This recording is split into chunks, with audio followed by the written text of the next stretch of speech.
Comment tu vas? Bah, la forme, là, je ressors d'un petit championnat de France, là, ce week-end. Un peu compliqué, mais bon, je suis là, je suis en forme. Pas trop de bobos, donc c'est Ok. Quand tu dis compliqué, qu'est-ce qui s'est passé? J'ai dû arrêter Ah la merde. deuxième journée. Ouais, petit pépin physique. Je voulais pas aller chercher la blessure. Du coup, je suis resté sur une douleur. Ok. Donc voilà. Tu peux parler de ce que c'est ou... Ouais, totalement. C'est une douleur que j'ai ressentie en février-mars, au Hmm. niveau du genou. On pensait que c'était le ménisque et tout. J'ai un petit kyste mucoïde dans le ligament. D'accord. Et du coup, ça me crée une petite inflammation, mais rien de grave. Rien de Ok. grave. J'ai pu m'entraîner ensuite quand même, et sans que ce soit douloureux sur les entraînements. Et là, ça s'est réveillé à la hauteur. On ne sait pas pourquoi. J'ai fait un petit changement de chaussures à l'échauffement. Hmm. Après, j'ai remis mes nouvelles, mes anciennes chaussures. Donc, il y a eu peut-être ce changement de chaussures le jour de la compète qui a pas, où le genou, il n'a pas accepté. Ouais. Voilà. Ok. Bon, bah écoute, j'espère que tu t'en remets rapidement et puis que Ouais. tout ira mieux assez vite. Euh, Donne-moi un peu de contexte. Dis-moi un petit peu. Bah, je te laisse te présenter déjà pour la vidéo Ouais. et pour que j'ai un petit peu plus de contexte et ensuite on pourra partir dans les questions avec plaisir. Ok, bah, moi, c'est Axel Hubert. Je suis décathlonien. Donc, je fais des épreuves combinées. C'est 10 épreuves, le décathlon. Donc, il y a Hmm. des courses, des lancers, des sauts. Et donc, j'ai commencé à 19 ans, vraiment, le décathlon. Et donc, à 23 ans, 24 ans, je suis devenu professionnel. Hmm. J'ai atteint le très haut niveau, le niveau mondial, au-delà des 8000 points. Donc, j'ai un record à 8260 points. Hmm. Et, donc, là, maintenant, c'est mon métier, j'ai envie. Donc, je fais ça tous les jours. Et voilà, quoi. Ok, bah écoute, super. Tu m'avais sollicité sur Instagram, si je me trompe pas, Exactement. et t'avais des questions pour moi. Je me suis dit que ce serait plus simple d'en faire un petit call et Et trop. de pouvoir faire bénéficier au reste du monde aussi de notre échange. Donc, Ouais. bah écoute, je suis là pour t'aider. Donc, on envoie. Je suis là pour répondre à tes questions. Ok, super. Ça y est, je ressens ma petite liste de questions. Donc, ouais, moi, Super. donc, je suis décathlonien, donc c'est 10 épreuves. Ouais. Et toi, par rapport aux vidéos que j'ai vues sur toi, tous les petits podcasts, tout ça, t'es un peu plus spécialisé dans tout ce qui est système respiratoire, cardio, endurance, toutes ces zones-là. On va Ouais, dire, on va dire que t'es moins préparateur physique, tu joues pas sur la force, la puissance, la vitesse, tout ça. ouais, c'est clairement pas ce sur quoi je me concentre Ouais. actuellement. C'est du travail que j'ai fait dans le passé, Mhm. sur lesquels j'ai des fondamentaux et je peux travailler, mais c'est Ouais. clair, c'est pas mon gagne-pain aujourd'hui. Donc là, c'est vrai que je me focalise quand même beaucoup sur tout l'aspect conditions physiques et Ouais. respiration aussi. Donc essayer de combiner tout ce qui est cardio, respiratoire, métabolique, enfin, c'est trois, Bah ouais. Et et du coup, tout le fonctionnement énergétique principalement, ouais. bah ouais, c'est ça. Et du coup, moi, ce qui m'intéressé chez toi, du coup, c'était toute cette thématique-là qu'on retrouve chez peu de préparateurs physiques, au final, je trouve. Hmm. Et donc, le décathlon, nous, c'est sur 2 jours quand même. On a 5 épreuves le premier jour, 5 épreuves le deuxième jour. Mhm. On commence, on se réveille, il est 6 heures du mat, on s'endort, il est minuit, 1 heure du mat, parce qu'on est encore sous adrénaline, tout ça. Donc, c'est quand même des journées longues de la première à la deuxième journée. Et c'est des journées qui nous demandent à la fois, du coup, une endurance physique, parce qu'il faut la tenir, cette journée, et une endurance aussi là-dedans. Et ça nous demande pas mal d'échauffement avant chaque épreuve. Ça nous demande aussi, du coup, d'avoir beaucoup de je trouve qu'il y a une certaine endurance.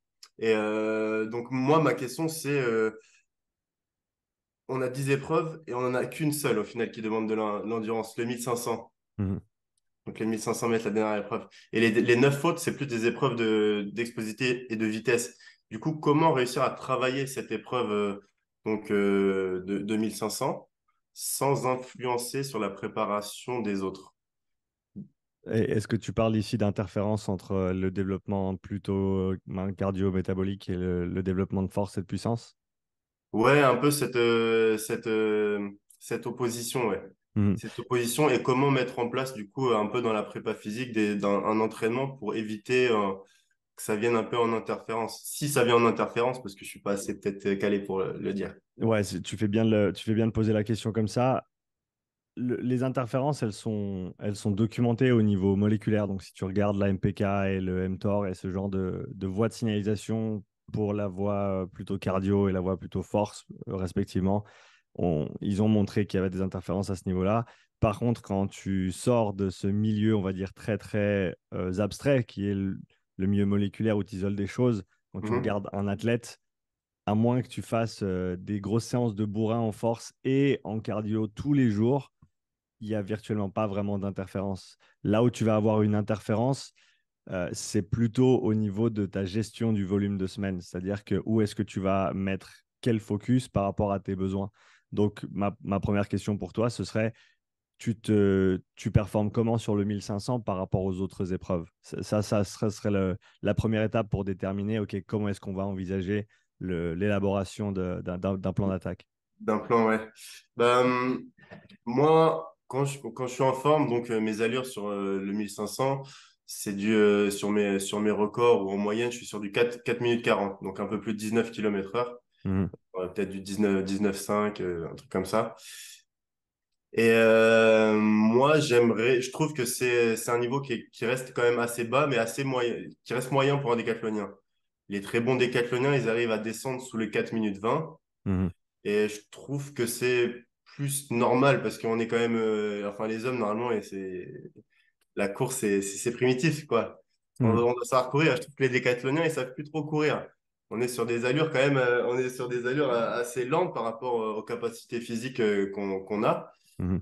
Et comment réussir à descendre sous les 4 minutes 20? Qu'est-ce qui pourrait me permettre, sans changer trop de choses dans ma semaine d'entraînement, qui pourrait me permettre d'évoluer sous les 4,30, 4,25, 4 minutes 20? Ce Euh, que d- certains décathloniens ont déjà réussi à faire mhm. en moins d'une année, en moins d'une année et demie, tout ça. Du coup, voilà. Je pense que déjà, ce serait intéressant d'avoir un plan de semaine, même si c'est un plan global, Ouais. parce que je ne connais pas très bien le décathlon. Mhm. Et donc, ça m'intéresse de savoir comment vous répartissez l'entraînement pour 10 disciplines sur Ouais. une semaine. Ça me rappelle beaucoup le CrossFit, un milieu dans lequel j'évolue Ah oui, c'est euh, pour ça aussi que je me suis beaucoup. rapproché de toi, parce que moi, c'est vrai que j'associe un peu le CrossFit au décathlon. Ils font quand même des woods, ils font ça sur plusieurs journées. Là, il y a Voilà, eu les French for Done c'est ça. il y a pas longtemps. J'ai un ami qui l'a fait là, Ok, et qui était décathlonien aussi. Donc, intéressant. Alan Sénécan, il se reconnaîtra. Super. Et donc, ouais, nous, on est assez généraliste, hein. On doit quand même. En fait, on n'est pas excellent dans toutes les épreuves, mais on doit être Mhm, bon. Et ça, on doit le maintenir mhm, sur 2 jours. Et donc, notre plan d'entraînement à la semaine, on fait quand même pas mal de bi-quotidiens, même si maintenant, moi, j'ai cherché à les diminuer parce que pour éviter le surentraînement et chercher un peu moins le volume et chercher, on va dire, certaines plus hautes intensités sur des séances un peu plus courtes. Et donc, on va dire que je suis à 3 séances de prépa physique par semaine. mhm, Donc, souvent, on la fait le matin lorsqu'on fait le bi-quotidien. Et ensuite, 6 jours par semaine, on a une séance sur piste. Donc, l'après-midi qui peut durer 2 heures, quoi. En totalité avec les temps de pause entre les épreuves, les changements de pointe, les échauffements, tout ça. mhm. Donc, Parce que donc, tu vas pratiquer plusieurs événements dans le même entraînement. ouais, c'est ça. Quand je parle d'épreuves sur piste, souvent on fait sur les 2 heures, sur l'intervalle de 2 heures, on peut faire grand maximum, c'est vraiment 3 épreuves. Mais Mhm. en moyenne, on fait 2 épreuves. Ouais, Et on fait jamais trop de 2 courses à la fois. On fait souvent une course, un saut, un lancer, ou ouais, un lancer, une course.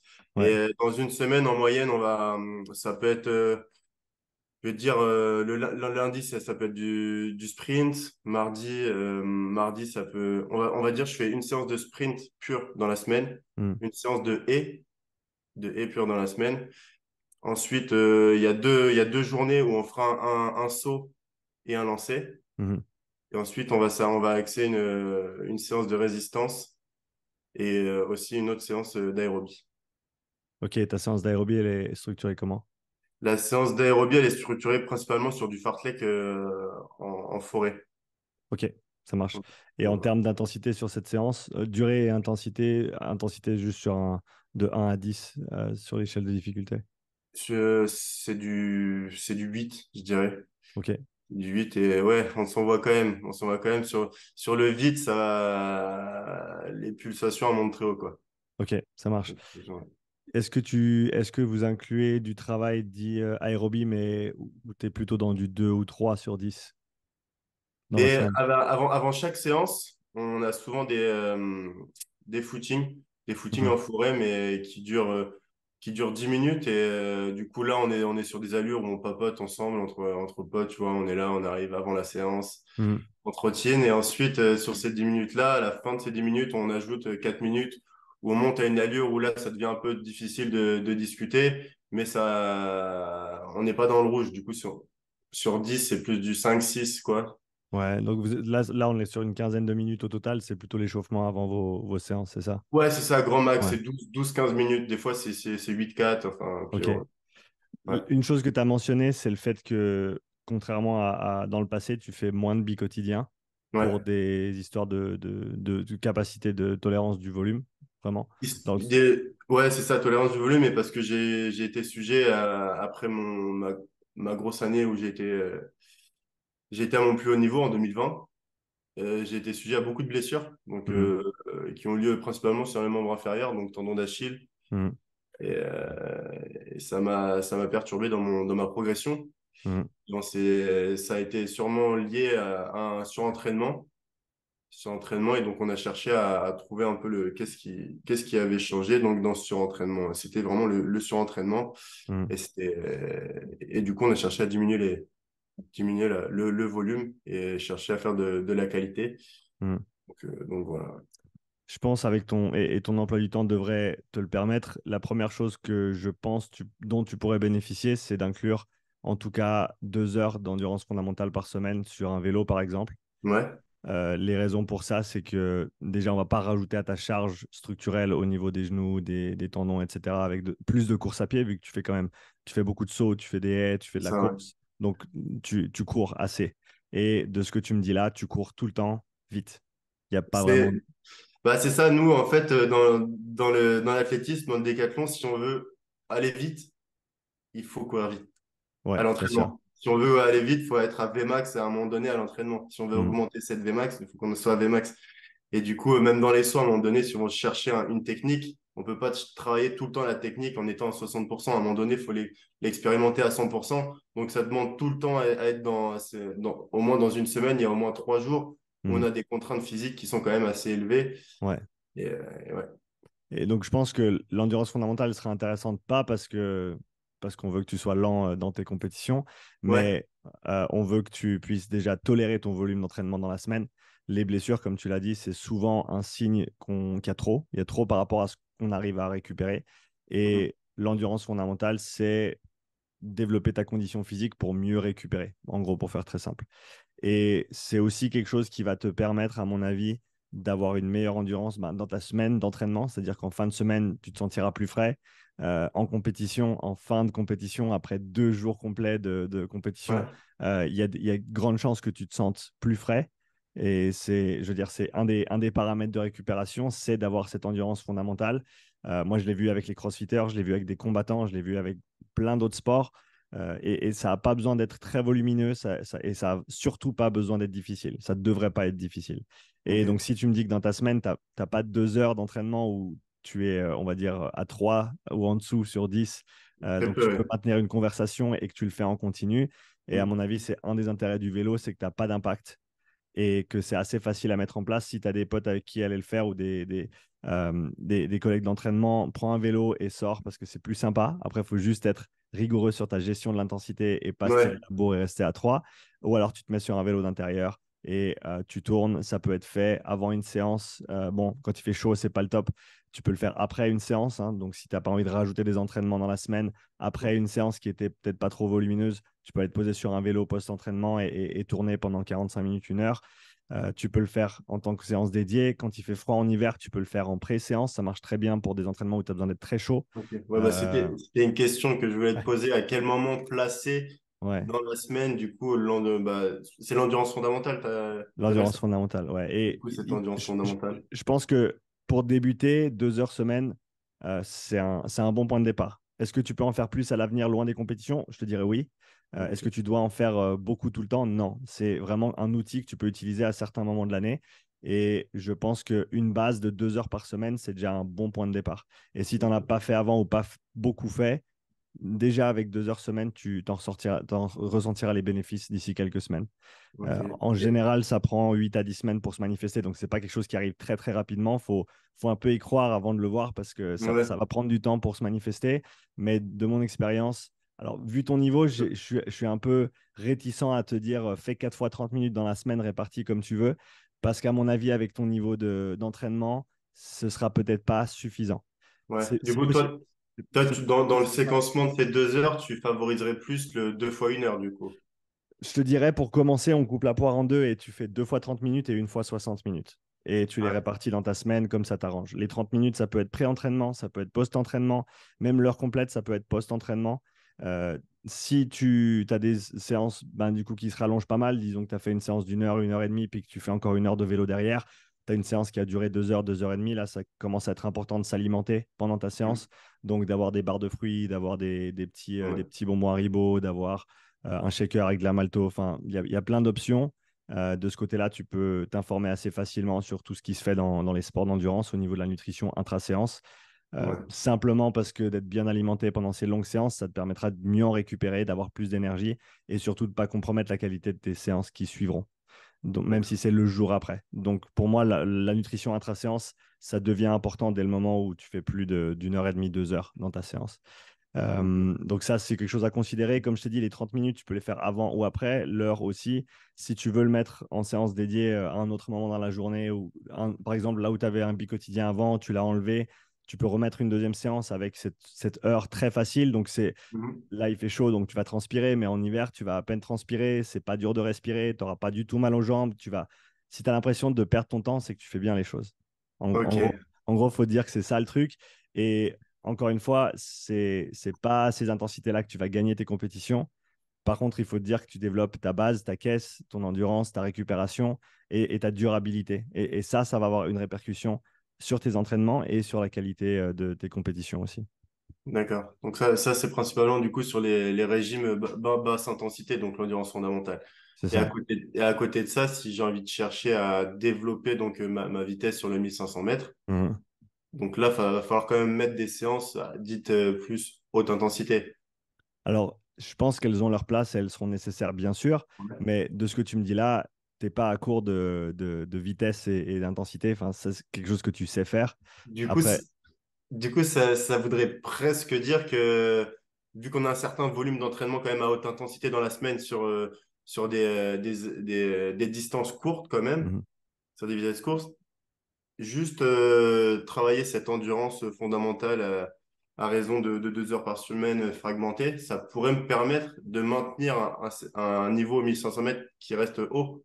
Alors, Qui a- il y a pas de secret, hein. Si tu veux être Ouais, bon à la course, il faut courir.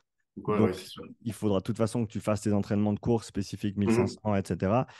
Mais je pense vraiment que cette base de conditions physiques générales qui donc n'est pas spécifique à ton sport, n'est même pas spécifique aux 10 disciplines que tu vas faire, vu que c'est Ouais. très très lent et c'est plutôt long. De mon expérience, en fait, c'est une des composantes de l'entraînement qui manque à beaucoup d'athlètes qui s'entraînent dur, qui s'entraînent fort. Mais bah, Mhm. tu le sais, hein, à ton niveau, tout le monde s'entraîne dur, tout le monde s'entraîne fort. Et après, il y a aussi est-ce que tu as la capacité d'assimiler toutes ces séances? Est-ce que tu peux Ouais. rapidement récupérer de toutes ces séances? Est-ce que tu peux rapidement récupérer d'une répétition à l'autre? Et surtout en compétition, quand tu dois passer d'un event à l'autre, ben, mieux Mhm. tu récupères et plus tu vas pouvoir être fort sur le prochain. Ouais, bah, Et ça, c'est quelque chose que j'ai vu beaucoup avec les crossfitters, notamment, qui commencent maintenant à inclure plus d'endurance fondamentale dans leur semaine, alors qu'ils n'en faisaient jamais avant, à l'image mhm. de tes entraînements actuels où c'était beaucoup d'intensité toute la semaine. Ouais. Euh, Simplement d'inclure un petit peu d'endurance fondamentale, ça leur permet de mieux récupérer, ça leur permet de s'entraîner avec plus de qualité. Et je te parlais donc des entraînements d'endurance fondamentale. Après, tu m'as dit 1500. Ben, moi, je te dirais que avant d'aller même, encore une fois, et je te dis ça parce que je pense que c'est quelque chose qui manque dans la plupart des procs, donc je me permets de prendre ce Ouais. séquençage-là. Endurance fondamentale. Après, tu as les séances de zone dite 3 ou de travail type tempo. Et ça, c'est Mhm. du travail que tu peux faire. Tu peux le faire sur le vélo. J'ai eu de très, très bons retours de footballeurs, Mhm. de crossfitters, de combattants sur le transfert entre le vélo et d'autres disciplines. Ça n'a pas besoin d'être en course à pied. Après, tu peux faire du travail tempo en course à pied. Ouais, bah, mais comme tu as dit, nous, on a quand même beaucoup d'impact au Voilà. courant de la semaine Ouais. et continuer à refaire de la course, sachant que les décathloniens, c'est pas les plus maigres. sur une Ouais, piste. ouais, vous êtes Donc, solide. on fait souvent poids taille, moi, à 85 kilos, D'accord. donc au minimum. Et donc, c'est sûr, remettre de l'impact, Ouais, c'est peut-être pas ouais, ça répond la en ma meilleure faveur, solution. quoi, je pense. Ouais, ouais. Alors, dans ce cadre-là, je pense que de prendre l'axe vélo, donc l'axe non spécifique, l'axe Ouais. général, et de développer cette endurance. Et ce qui est intéressant avec ces séances dites de tempo, c'est que, bah, dis-toi que quand tu es à haute intensité, ben, tu as plein de métabolites qui vont s'accumuler, ce qui est normal, hein. Dès que tu passes dans le rouge, ça, c'est quelque chose qui fait que bah, assez rapidement, tu vas devoir ralentir ou t'arrêter. Mhm. Euh, et tous ces trucs que tu produis, en fait, ton corps peut les recycler. Et plus tu développes ta capacité à recycler ces choses-là, et plus tu vas pouvoir endurer ces efforts à haute vitesse, à haute intensité. Tu me Ok. suis? Ouais, je te Et suis. ces entraînements de zone 3, c'est entre autres ça, c'est entraîner ton corps à recycler tout Ouais. ce qui est produit. Ok. Notamment, par exemple, le lactate. Donc, tu fais un effort de haute intensité. Je ne sais pas si tu as déjà fait des prises de lactate à l'entraînement ou des choses comme ça. Jamais. Ouais, bon, en gros, après un gros sprint où tu as les jambes qui piquent et tu as envie de Ouais, te d'accord. coucher par terre en boule, tu vas avoir des valeurs de lactatémie qui vont être très hautes. C'est pas le lactate qui cause la fatigue, mais si tu veux, le lactate, il vient avec les autres trucs qui causent la fatigue. Ce lactate, c'est un substrat énergétique en fait. C'est un demi-sucre le lactate. Donc ton corps peut le Ouais. réutiliser. Mais il Ok. faut que tu aies développé les infrastructures pour le réutiliser. Et ça se fait à basse et à moyenne intensité. Donc c'est zone 2, zone 3. C'est en gros pour faire simple, zone 2, tu vas développer la taille de ton usine de recyclage, Mhm. tes mitochondries en fait. Et Ok. en zone 3, tu vas développer le nombre de transporteurs qui vont te permettre de faire rentrer le lactate pour le recycler. Donc, D'accord. si tu veux, en zone 2, tu développes l'usine. En zone 3, tu développes les transports, les camions. Et plus tu as de camions, et plus tu as, une usine qui est Ouais. grande, et plus tu vas pouvoir recycler le lactate par unité de temps, et donc mieux résister aussi à cette fatigue, cette accumulation de fatigue durant l'effort. Ok. Et donc, si on prend uniquement l'axe général, sans même parler de ta discipline de manière spécifique, parce que ce que je te dis là, c'est littéralement le conseil que je donne à tous les sportifs qui s'entraînent avec un volume conséquent et qui ont besoin de haute intensité pour performer, c'est de penser à l'envers du décor, à cette base qui est non spécifique, donc qui est générale, mais Ouais. qui forme la base de la pyramide athlétique. C'est-à-dire que tu as ton développement général, ta PPG, Ouais. ensuite ta préparation spécifique, ensuite ta compétition. Mhm. Et la PPG, il semblerait que ce soit quelque chose qu'on ait oublié ou qu'on laisse de côté ou sur laquelle on s'attarde peut-être pas assez par rapport aux modalités spécifiques. Et je comprends la contrainte de temps du décathlon. Et je te dis, j'ai le même discours avec les crossfitters et avec les combattants de MMA, par exemple. Vous avez des disciplines qui sont très chronophages parce que vous avez beaucoup de mouvements et d'événements différents à préparer.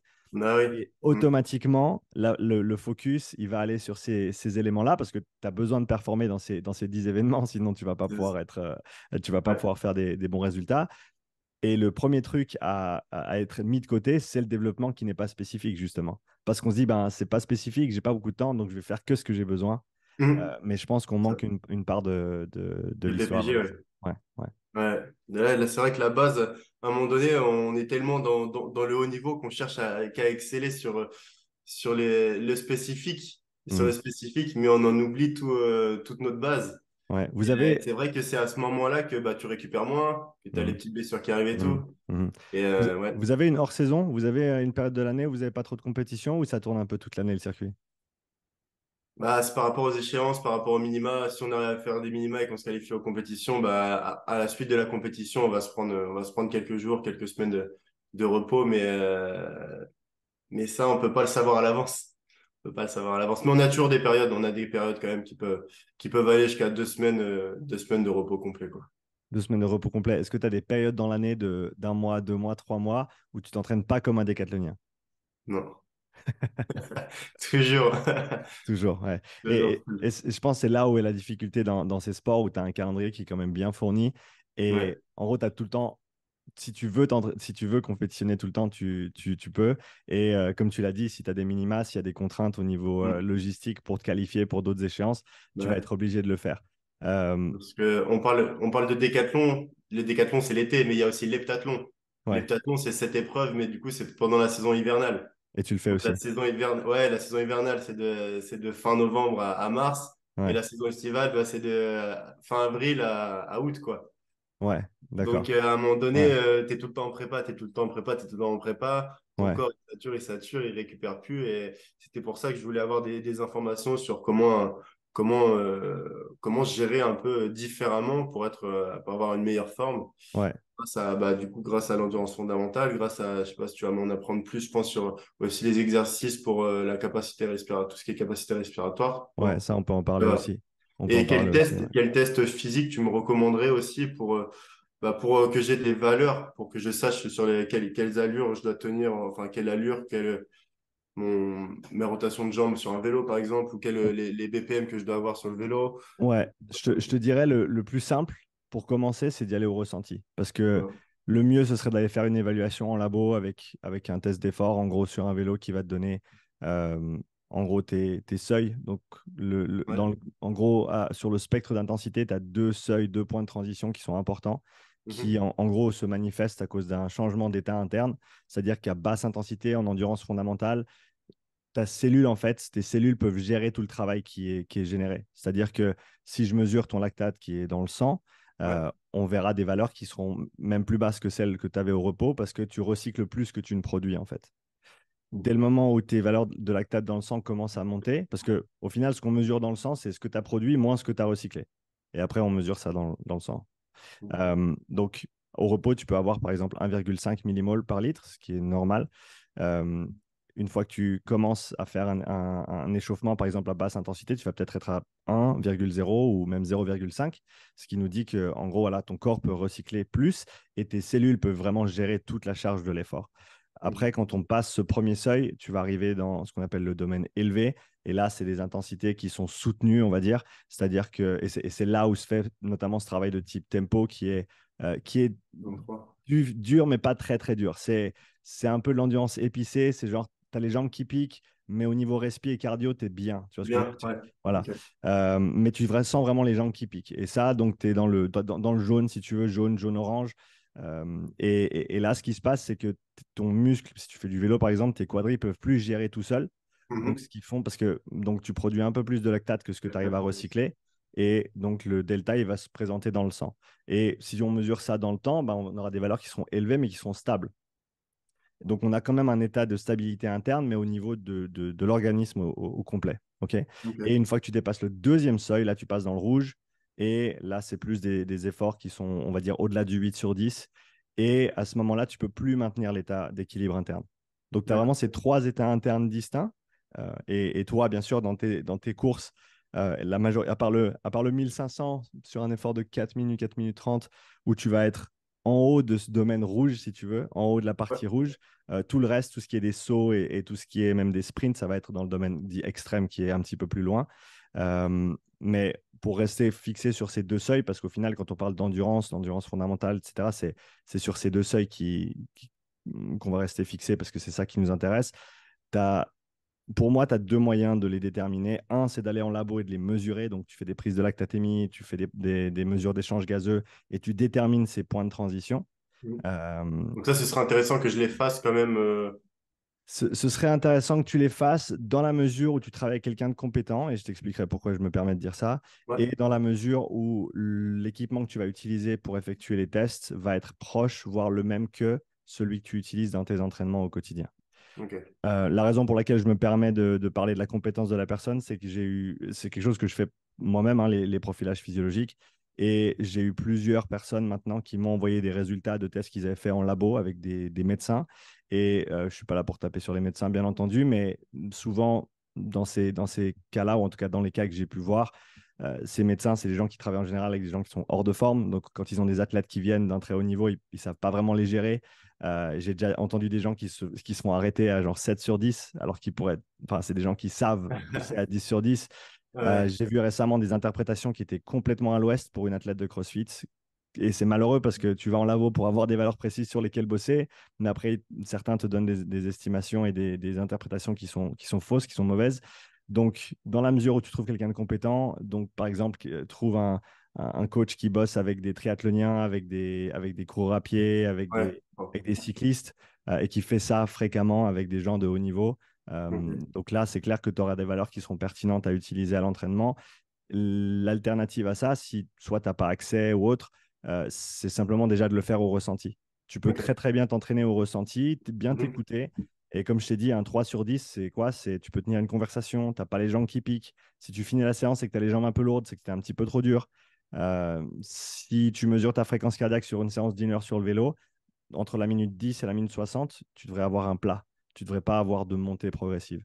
Si tu as une montée progressive, c'est ce qu'on appelle une dérive cardiaque, c'est Mhm. certainement que tu es un petit peu au-delà de ce 3 sur 10. D'accord. Et le seul astérisque que je mettrais là-dessus, c'est s'il fait très chaud quand tu fais ta séance.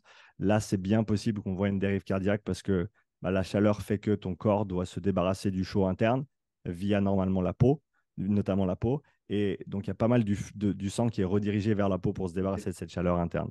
Et ça fait que tu as moins de sang qui est disponible pour tes muscles qui travaillent, ce qui peut engendrer cette légère dérive. Donc, encore une fois, si tu es dans un environnement contrôlé, donc il ne fait pas 30 degrés dehors, On euh, met la ventilo sinon dedans. voilà, tu mets le Ouais. ventilo, voilà, tu es en intérieur, tu mets le Ouais. ventilo et tu devrais avoir une fréquence cardiaque qui est bien plate une fois que Ouais. tu étais échauffé, minute 10, minute 60. Ouais.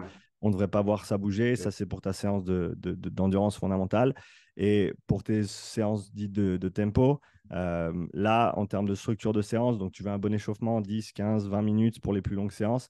Et ensuite, tu pars sur des répétitions qui vont durer 10, 15 à 20 minutes. Tu commences avec des 10, donc tu peux faire 2 fois 10 minutes par exemple au départ. Deux fois Ok. 10 minutes et tu peux noter si tu veux ou j'enregistre, donc je t'enverrai l'enregistrement. Mais par exemple, tu peux commencer très simplement avec un 2 fois 10 minutes. Deux fois Ok. 10 minutes à une intensité qui va être du 5 à 6 sur 10. Donc c'est vraiment pas dur du tout. Si tu es hors de souffle, si tu peux pas faire une rep de plus, tu t'es trompé, tu es beaucoup trop haut. Et ce qui va être intéressant pour toi, c'est que c'est certainement des intensités que tu as quasiment jamais effectuées à l'entraînement. Et ça va te Les, sembler très, très bizarre au début. Et les tu... tempos? Ouais, ouais. Ouais. Parce que... et je parle d'expérience dans le sens où moi, j'ai fait du rugby pendant assez longtemps. J'ai fait de l'haltéro et après, j'ai fait du rameur indoor. Et donc, des efforts difficiles, je sais ce que c'est, j'en ai fait énormément. Mais du travail à 6 sur 10, j'en avais littéralement jamais fait de ma vie. Et je m'en suis Ouais, rendu. c'est vraiment, j'ai l'impression, juste là de l'imaginer, c'est un travail d'entre-deux où tu te dis, mais qu'est-ce que je fais là en fait? C'est une fausse allure, c'est une fausse allure. Je la C'est pratique exactement jamais dans ça. mon épreuve, tu vois. C'est exactement ça. Et donc, dis-toi vraiment que ce travail zone 2, zone 3, c'est pas du travail qui est spécifique à ta discipline. C'est littéralement du travail qui est général, qui est non spécifique. Donc, c'est Ok. normal que ça ressemble pas du tout aux efforts que tu vas faire, mais dis-toi que c'est pour développer ton socle athlétique. Tu es Ok. athlète d'abord et ensuite tu es décathlonien. Et heptathlonien en hiver accessoirement. Mais on veut refaire cette base en fait. On veut d'abord que tu sois un athlète bien complet et ensuite que tu sois décathlonien. Parce que si on peut faire monter cette base, ben, la pointe de la pyramide invariablement sera plus haut. Hmm. Et pour revenir sur ces efforts donc, de zone 3, au début, c'est très facile et tu vas te dire, mais qu'est-ce que je fous là, ça sert à rien. Ton 2 x 10, il va être très facile. Tu progresses sur 3 x 10, ensuite 2 x 15, ensuite 3 x 15, ensuite 2 x 20, ensuite 3 x 20. Et je te garantis que quand tu arrives à faire une séance de 3 x 20, là, tu comprendras que, alors, c'est pas de la haute intensité, mais c'est des efforts qui sont très, très durs malgré tout, Ouais. simplement du fait du temps de soutien, parce que c'est des efforts qui sont longs. Et là, ça va être la bataille entre tes jambes et ta tête. Ta tête te dira qu'il faut arrêter parce que ça fait très mal. Tes jambes te diront qu'il faut arrêter parce que ça fait très mal. Ton cœur, ta respi, ça va aller. Tu vas vraiment pas être au bout de ta vie, mais mentalement, ça va être dur parce que c'est long et surtout parce que c'est des efforts que tu fais très rarement ou voire jamais. Donc c'est là où la Mhm. difficulté va venir, mais dis-toi que c'est une difficulté qui sera très très différente de celle dont tu as l'habitude. Je Et, vois. et- Et et du coup, ça, cet entraînement de zone dite tempo, c'est en plus des 2 heures d'endurance fondamentale. ouais, Donc, il y a ces 2 heures-là, et tu me conseillerais de faire aussi, du coup, ce 2 fois 10 minutes pour commencer, ou ensuite 3 fois 10, 2 fois c'est 15. ça. Et ça, tu peux facilement répéter chacune de ces séances que je t'ai données ou chacune de ces étapes de Mhm. progression au moins 2 fois, voire 3 fois. Tu n'as pas besoin de passer de 2 x 10, 3 x 10, 2 x 15, 3 x 15 tout de suite. Donc Ok. tu peux largement te faire 2 fois la 2 x 10, faire 2 fois la 3 x 10, faire deux Ok. fois la 2 x 15, etc. Voire même plus. Je pense il y a pas t'auras pas de point négatif à refaire ces séances. Euh, Avant de passer au... Avant de passer à l'étape suivante, ça l'étape te donnera suivante. simplement un horizon un petit peu plus long pour ta progression, ce qui sera de toute façon bénéfique. Ok. Et au niveau de la planification, donc tu m'as dit, tu n'as pas vraiment de hors-saison, tu n'as pas vraiment de moment dans l'année où tu fais pas ton sport. Euh, On va dire ça pourrait être, si je fais pas une compétition qui est en septembre, c'est soit tout août ou soit tout octobre. Mon moment, on va dire off. Ok. Et c'est Qui pourrait normalement être un dans, peu off dans mon norm- sport. normalement dans l'année, ça, c'est des mois que tu prends off complet ou tu t'entraînes pas du tout? C'est des mois de repos ou tu t'entraînes quand même? Non, parfois, franchement, parfois, j'ai déjà pris vraiment le mois off où Mhm. je pars vraiment totalement en vacances et je fais des Ouais, activités complètement différentes, quoi. ouais. Mais Alors, ça reste rare parce que là, je suis pris dans une synergie où j'ai envie de retrouver mon niveau et j'ose ouais. pas couper trop longtemps et après, c'est pas bien d'être dans dans Bon, cette, au moins, ce qui est important, c'est que tu le sais. Ce qui est ouais, important, bah c'est que tu sais que c'est important de couper. ouais, c'est Et je important. Ouais. comprends cette envie de revenir au plus haut niveau. Enfin, c'est tout ce qu'on veut, c'est de revenir à ton meilleur niveau et ensuite de le dépasser. C'est ça. Euh, Si tu as l'habitude de prendre du temps off dans ton année d'entraînement, je te conseille de continuer à le prendre. Que ce soit Ok. 2 semaines, 3 semaines, un mois. Après, ça, c'est toi qui vas gérer aussi par rapport Mhm. au reste. Mais en gros, moi, je veux pas venir te dire non, non, il faut que tu fasses ces entraînements-là, alors que normalement dans l'année, c'est ton seul mois off, par exemple. Ouais. Parce que, à mon avis, ton mois off, il est plus important que les entraînements que je t'ai donnés là, surtout si c'est le seul mois off que tu as dans l'année. Parce Ok. qu'en tant qu'athlète de haut niveau, il y a des contraintes physiques, émotionnelles, psychologiques qui sont très, très importantes. Mhm. Et le fait de se détacher un petit peu de ses entraînements pendant une période de l'année, et bah, tu le sais, hein, je t'apprends rien. Et d'ailleurs, je serais intéressé d'avoir ton retour sur quand tu l'as fait dans le passé, comment tu te sens à l'entraînement quand tu reviens de ce moment off. Mais je pense on a été déjà beaucoup à le vivre, ça, hein. Ce moment où tu reviens à l'entraînement était limite meilleur, des fois, sur certaines épreuves que quand tu étais en train d'enchaîner en pleine prépa, Ouais. tes entraînements, quoi. Tu Donc, reviens, tu fais un lancer, tu lances, là, tu dis, mais là, c'est parti tout seul.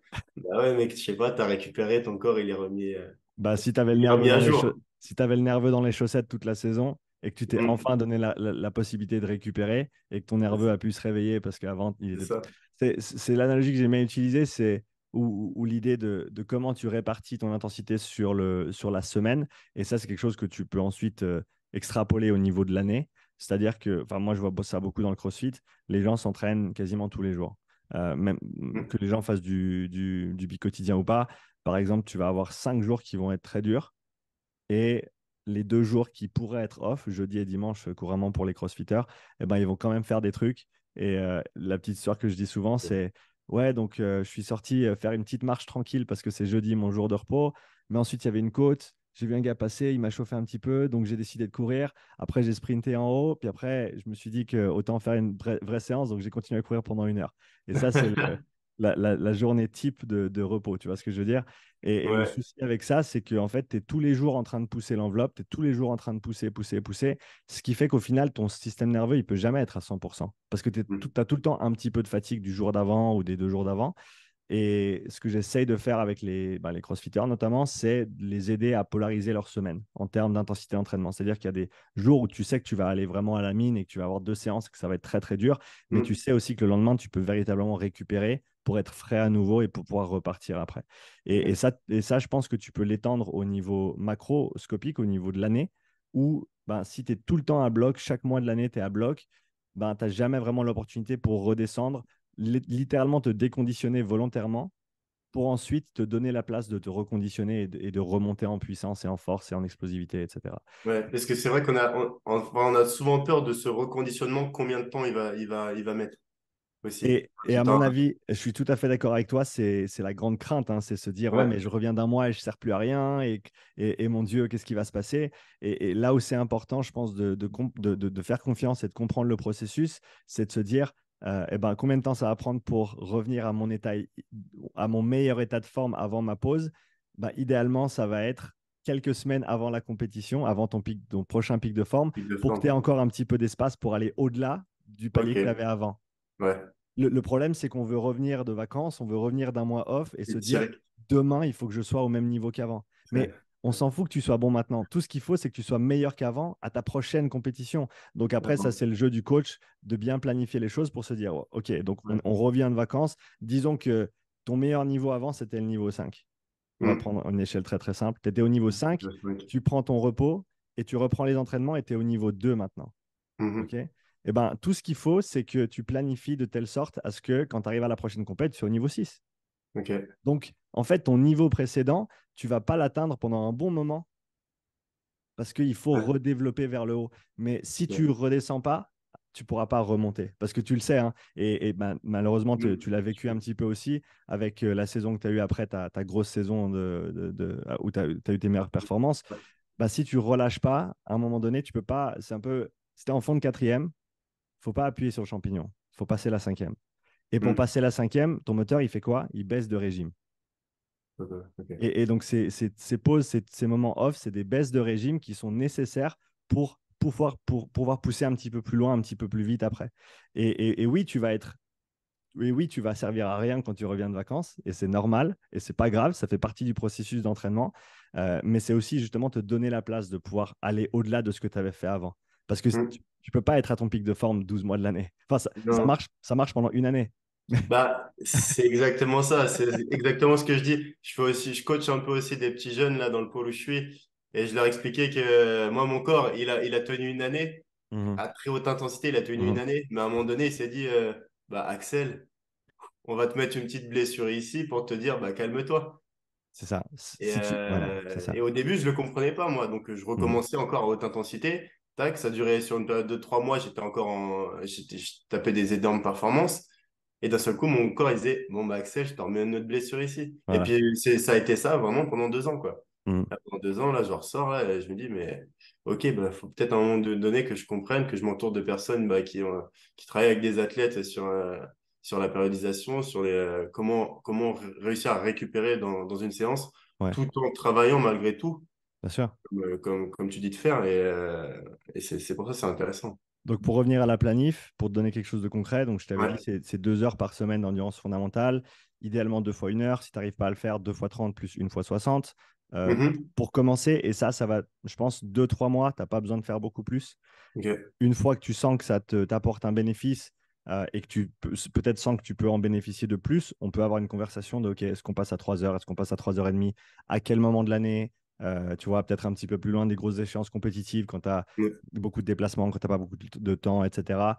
Peut-être qu'il faut réduire un petit peu la voilure là-dessus. Pour les séances de type tempo, ça, à mon avis, il faut surtout pas que tu surcharges ton planning. Ça, c'est la première chose.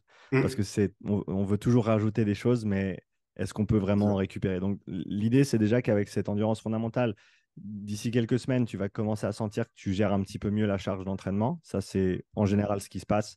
Et je te dis, ça prend en général 6 à 10 semaines Ça, pour 8 se semaines. manifester. Ok. 8 à 10 semaines, 6 à 10 semaines. Et le travail tempo, je te dirais, même si tu arrives à placer une séance toutes les 2 semaines comme ça, en plus des 2 heures hebdomadaires d'endurance fondamentale, déjà, je pense que sur plusieurs mois, tu vas avoir un effet positif. Ok. Est-ce que tu pourrais en faire plus et gagner plus vite? Potentiellement, mais il y a aussi le risque de faire trop de manière globale, et ça, tu Ouais. l'as déjà vécu plusieurs fois, donc on veut éviter de trop pousser de ce côté-là. Non, mais je pense déjà que c'est intéressant de travailler cette endurance fondamentale et cette séance tempo là. Et en plus de ça, du coup, je fais mes séances sur piste. J'en ai déjà pas mal. Ouais. Donc, ouais, c'est intéressant. Donc moi, je commencerai avec ça. Et rappelle-toi, donc endurance fondamentale, 3 sur 10, tu n'as pas besoin d'aller plus haut. Ça va vraiment être des séances super tranquilles. Mhm. Et tes séances de tempo, là, ça va piquer un petit peu les jambes. Dis-toi que ça va être du 5-6 au début sur un 2 x 10. Et ça va clairement être du 7, peut-être même être du 8 sur tes séances à la fin du bloc, à la fin de la progression sur un 3 x 20, par exemple. Et le repos, tu veux que ce soit un quart du travail, pour faire simple. Donc, Ok. sur 10 minutes de travail, tu as 2 minutes de récup. Sur 30 minutes de travail, tu as 6-7 minutes de récup. Ok. Euh, et en général, sur le vélo, la récup, elle se fait de manière active. Ouais. Donc, tu vas passer un petit peu de temps sur le vélo. Mais rien ne t'empêche de Mettre la peau de descendre. chamois. Ouais, ouais, c'est mieux. C'est mieux si tu veux être confortable. Et dans un premier temps, si c'est trop dur, faut bouger un peu, faut descendre du vélo, Ok. tu descends, il n'y a pas de problème. Mais sache que, et ça c'est un autre truc, peut-être alors peut-être plutôt post séance d'intensité sur la piste que tu ferais dans le cadre du 1500 par exemple, Mhm. bah, aller te poser sur un vélo pendant 20 minutes, une demi-heure à 3 sur 10, ça te permet aussi de recycler tout ce que tu as produit pendant la séance et de plus rapidement en récupérer. Ça, c'est quelque Ok. chose qui peut aussi t'aider. Donc, tu peux placer un de tes blocs de 30 minutes, par exemple, après une grosse séance de course où tu sens que tu as les jambes qui sont vraiment, vraiment chargées et tu as le nerveux qui est un peu fatigué. Ça peut t'aider à vraiment revenir à un état basal et à mieux récupérer. Ok. Parce que nous, globalement, on a nos séances de résistance. Donc, résistance, les séances type 400 mètres, on les fait Ouais, jeudi. Et ouais, ensuite, on a une séance type aérobie pour le 1500 mètres où on monte, comme je t'ai dit, des fois à 8 sur 10. ouais. le vendredi. Donc là, peut-être l'une de ces Après deux celle de séances, 400, là. peut-être même après ces deux séances, Ouais. mettre ma séance d'endurance fondamentale, c'est Alors, je te dirais de manière générale, oui. de Quand tu manière te à rapproches un petit peu plus des échéances et que tu as, on va dire, vraiment besoin de cette brûlure, de ce ressenti ouais, d'acidose métabolique, donc c'est ce que tu ressens hein, quand tu fais des séances de 400 notamment, Ouais, euh, ça peut être intéressant un peu plus proche des échéances compétitives de ne pas faire de récup active derrière. ok. Parce que notamment, une des choses que tu veux, c'est habituer ton corps à cette acidose et faire en sorte qu'il puisse mieux la tolérer. Mhm. Donc, tu ne veux pas nécessairement tout enlever tout de suite. Tu vois ce que je veux dire? Je vois, ouais, je vois. Mais ça, c'est plus pour, on va dire, proche d'un pic de forme. Ouais, Le reste du temps, je ne verrais pas de souci à utiliser un peu de récup active pour voilà, simplement être mieux pour aller te coucher déjà après la grosse journée et aussi pour mieux récupérer en vue de l'entraînement suivant. ok, ok, ok. Ok. Et donc oui, donc là on a parlé pas principalement de tout ce qui était zone d'endurance, Hum, zone 3, hum, tout ça. hum. Et en termes d'exercice respiratoire, est-ce qu'il y en, il y en- est-ce qu'il serait favorable à faire des exercices respiratoires pour la pratique du décathlon et pour quelles raisons les faire? Est-ce que tu te sens limité par ta respiration dans un événement ou un autre? Mais parfois, sur le 400 ou le 1500, il y a des zones où, par exemple, sur les zones de départ, j'ai l'impression que je suis en apnée, quoi. Hum. J'ai l'impression que je suis en apnée. Ah mince, faut que je respire. Et là, tu recommences dans ta course, dans tes poulets. Ouais. Et là, tu respires. Oui, sinon, j'ai pas un souffle régulier, j'ai envie de dire, sur des séances quand je fais du fartlek en forêt et tout. Des Hum. fois, je cherche un peu mon souffle. Donc là, D'accord. je me dis, c'est pas normal. Ouais. Et, Alors, alors, les deux, on peut l'aborder de plein d'angles différents. En séance, quand mhm. tu es en fartlek, par exemple, est-ce que tu as des allures qui te sont imposées et que tu dois suivre ou c'est plutôt ressenti? C'est plutôt ressenti. D'accord. Alors là, c'est une très très bonne opportunité, à mon avis, pour toi de trouver en fait un rythme respiratoire qui te convient. Mhm. Et par exemple, sur des périodes un peu plus intenses, tu peux respirer en 2-2. Donc en gros, tu vas prendre deux pas sur chaque cycle respiratoire. Ou deux Ok. pas sur l'inspiration, deux pas sur l'expiration. Quand tu vas réduire un petit peu l'allure, tu peux courir en 3-3. Quand tu vas très très lentement dans ton échauffement, tu devrais pouvoir respirer en 4-4. Et déjà là, ça va, on va dire, conscientiser la respiration. Et Quand tu parles de 2-2, 3-3, 4-4, c'est 2-2, et tu dis par pas. C'est ouais, genre quand il y a un c'est ça. impact au sol, c'est Ouais, ça? c'est ça. Ok. Donc en gros, tu vas poser 1-2 sur l'inspiration, 1-2 sur l'expiration, Bien sûr. 1-2 Ok. sur... Ouais. Et ça, c'est du 2-2 et ce serait pour des intensités assez élevées, pas maximales, Mhm. mais assez élevées que tu peux tenir pendant un bon moment. Et après, tu as le cran en dessous qui est du 3-3, tu as le cran en dessous qui est du 4-4. Et Ok. sans que ce soit une recette magique ou quoi que ce soit, juste de penser à ça pendant que tu cours et de l'utiliser presque comme des vitesses. Vu que le fartlek, ça va être assez intuitif et assez au Ouais. ressenti, bah, tu peux te dire, voilà, ma vitesse, on va dire ma vitesse 4, c'est du 2-2. Ma vitesse 3, c'est du 3-3. Ma vitesse 2, c'est du 4-4. Ça va à l'inverse.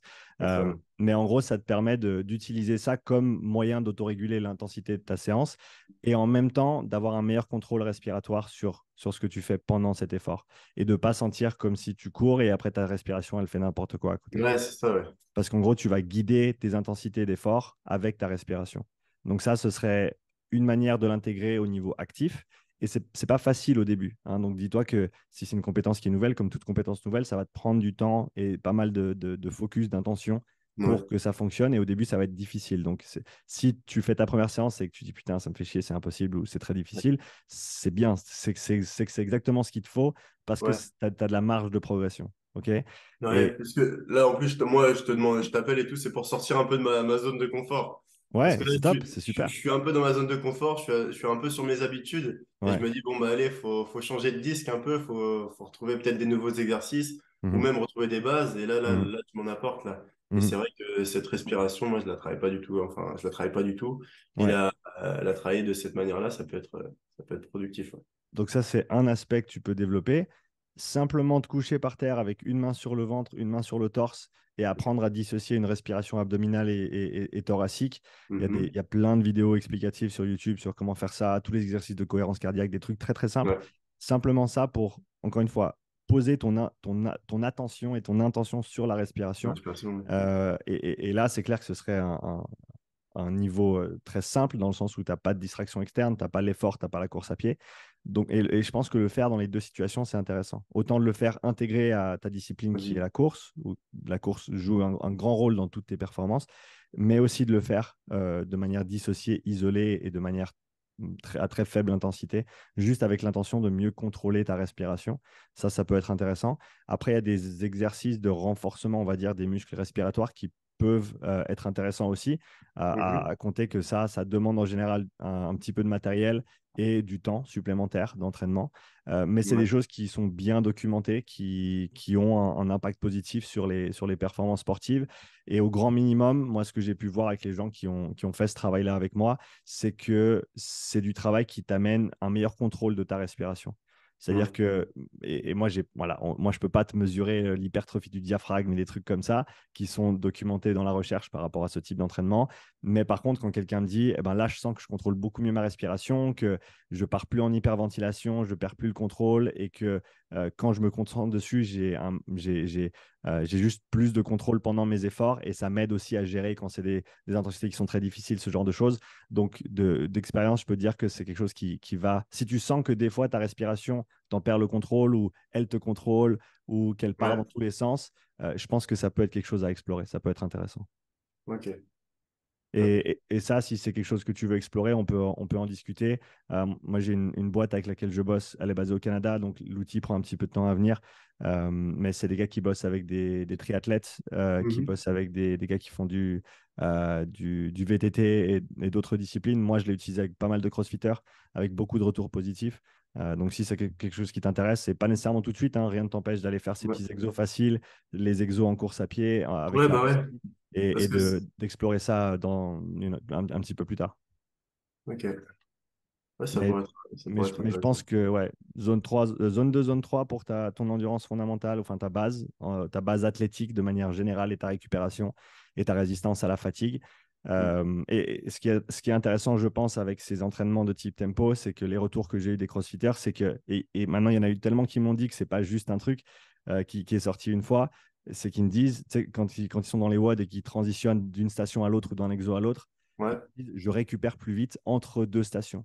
Donc, même Ok. dans les 10 secondes qu'ils ont pour passer d'un deadlift à un handstand push-up, par exemple, ils sentent qu'ils ont une meilleure récupération. Ok. Et je pense que pour un sport comme le tien, qui demande un volume d'entraînement conséquent et ensuite en compétition, un séquençage d'efforts intenses qui va être très, très Entre. dense sur 2 jours, Ouais. je serais pas surpris qu'on ait des effets positifs au niveau de ta récupération à ces niveaux-là. Ok, ouais, en fait, c'est un peu le même rapport. Là, tu as pris l'exemple du CrossFit. Entre, par exemple, on a notre saut en longueur, on a 3 essais, et Mhm. entre chaque essai, des fois, on a on a des minutes de récupération, et ça pourrait être cette récupération entre les essais qui serait améliorée. Et au final, on aurait peut-être un meilleur influx nerveux au moment ensuite de la course, juste grâce à ces. Ouais, un autre paramètre qui est amélioré justement par cet entraînement d'endurance fondamentale, c'est, si tu veux, au niveau du nerveux, tu as le sympathique et le parasympathique. Sympathique, ouais. Ouais, voilà, tu connais. Et en gros, il faut se dire que le sympathique, il est tout le temps allumé. Mhm. Et le parasympathique, quand il est enclenché, le tonus parasympathique, c'est un frein en fait. On appelle ça le frein vagal qui vient freiner le sympathique quand tu es en surentraînement ou quand tu es très fatigué de ton entraînement et que tu récupères pas assez bien, c'est parce que tu as en fait un parasympathique qui est tout en bas et qui va plus pouvoir venir freiner ce sympathique. Donc, tu es t'es tout le temps comme ça. Ouais. Et Ça ça, c'est va. le cas pour pas mal de crossfitters avec lesquels je bosse. Et donc, de faire un peu d'endurance fondamentale, ça te fait remonter ce parasympathique, en fait, qui va pouvoir venir contrer. Et le sympathique, on est d'accord, il est très, très important, hein. C'est là où tu vas Mhm. gagner tes compètes, c'est là où tu vas performer à très, très haute intensité. Donc, il le faut. Mais ce qu'il faut savoir ensuite, c'est pouvoir revenir à un équilibre. C'est Ok. pouvoir venir là et ensuite pouvoir revenir là. Et de ce que j'ai pu voir, cet entraînement d'endurance fondamentale, il améliore ses paramètres de récupération, notamment au niveau nerveux, c'est-à-dire que tu vas pouvoir switcher en fait entre on et off beaucoup plus facilement. Un des problèmes avec les gens qui font beaucoup d'intensité tout le temps, c'est que tu es tout le temps sur on et que tu as de la peine à passer sur off ensuite. Et donc, de pouvoir basculer en fait d'un côté et de l'autre de ce spectre nerveux, c'est très, très important. C'est pas que l'un est l'autre et l'autre est mauvais, l'un est bon, l'autre est Ouais, mauvais ou vice-versa. Il faut les deux, mais il faut savoir employer le bon au bon moment. je vois, je vois. Ok, donc au final, c'est un peu du travail de tous les jours, c'est le système respiratoire. Là, Ouais, les travail de... exercices respiratoires, c'est autant en dynamique sur mes séances que lorsque j'ai un petit moment chez moi, je fais ce moment où je Hmm. suis au statique, où je travaille avec. Et ça peut beaucoup aider aussi après des séances très intenses pour, encore une fois, redescendre au niveau nerveux. Faire Ok. Ouais. ces exercices de respiration couchés sur le dos pendant 5 minutes et tu vas voir, tu vas sortir de ta séance, tu vas te dire, putain, là, je suis vraiment redescendu, j'ai presque envie d'aller me coucher tout de suite. Mais encore une fois, il faut te dire que ça te permet d'accélérer, si tu veux bien, ta récupération parce que tu sors vite du nerveux et tu reviens rapidement dans un état basal. Donc oui, tu peux les utiliser au quotidien si tu en ressens le bénéfice. Mhm. Tu peux les utiliser dans tes séances type fartlek. Et je te dirais, si ça t'intéresse d'aller plus loin avec un outil et un programme, on peut en discuter. Ok, ouais, intéressant. Il me reste encore 2 minutes. Après, j'ai un autre call. Je suis désolé. Donc, si tu as d'autres Pas de questions, souci. Non, mais là, déjà, tu m'as donné pas mal de clés et tu m'as confirmé, en fait, mes pensées. Ok, Parce que ma façon de penser, ma façon de voir ma saison prochaine. La ok, saison prochaine, parce que j'aimerais réorienter un peu mon entraînement et ma façon de faire. Et là, tu me réconfortes. ok. Bah écoute, Réconforte et tu m'as apporté des clés, ouais. je suis content de l'entendre. Axel, n'hésite pas, tu as mon WhatsApp. Donc, Ouais. mets deux, trois trucs en place, notamment sur un peu d'endurance fondamentale. Donne-toi le temps de voir venir avec justement ces adaptations qui vont prendre un petit peu de temps. Une chose que tu peux faire, c'est fais une séance à 3 sur 10, mesure ta fréquence cardiaque du début à la fin, regarde qu'il y ait bien ce plat. Et Mhm. ça, c'est une séance que tu peux refaire toutes les 4 semaines, on va dire, et standardise-la par rapport à la puissance, par rapport à la chaleur, l'environnement, etc., Ok. pour que tu puisses comparer cette fréquence cardiaque. Ce que j'ai pu voir chez des gens qui manquaient de cette endurance fondamentale, c'est qu'en 8 à 12 semaines, tes BPM à une intensité donnée, ils vont baisser de 5 à 10 battements, ce qui sera une indication de progrès, notamment par rapport à ça. Donc, Ok. même juste tu vois, tu te mets par exemple à, je sais pas, 120 watts sur un vélo, ça va être Ouais. super facile et tu tiens, et tu compares ce 120 watts dans 4 semaines, dans 8 semaines, dans 12 semaines. Et n'hésite pas à me faire des retours sur comment tu te sens. Si tu as d'autres Ouais. questions sur comment intégrer tout ça, tu m'écris et on peut faire un petit bilan d'ici 6 à 12 mois pour voir comment ça va. Ok. Bon, on va faire ça, hein. Ok?